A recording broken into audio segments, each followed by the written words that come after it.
In a shocking report released by State of Global Air 2020, more than 116,000 infants in India did not survive their first month due to air pollution in 2019. This was the highest among the 116 countries that were surveyed. The report estimated that a total of 476,000 infants died due to air pollution in 2019, out of which 116,000 deaths were recorded in India.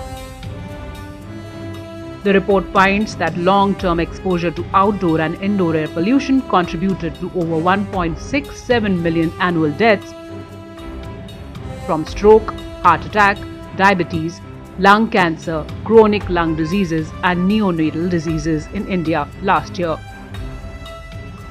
Air pollution is now the fourth highest cause of deaths globally.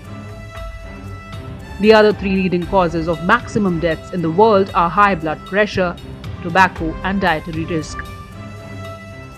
Nearly two-thirds of the deaths of infants documented were associated with indoor air pollution, particularly arising from solid fuels such as charcoal, wood and animal dung for cooking.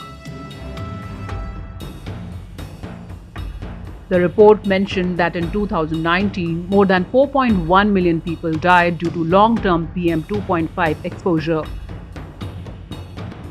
India recorded 980,000 deaths, second only to China due to the microparticles.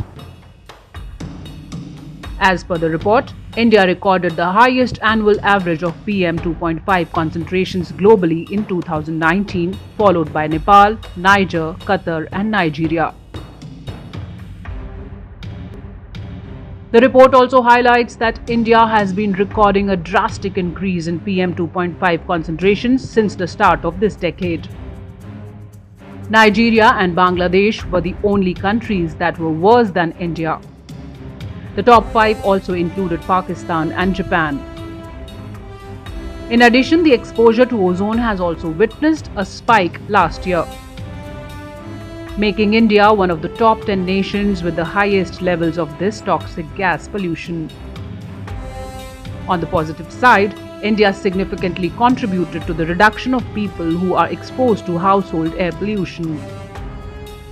Over the decade, India has reduced the population exposure from 73% to 61%, whereas China has contributed to this reduction from 54% to 36%.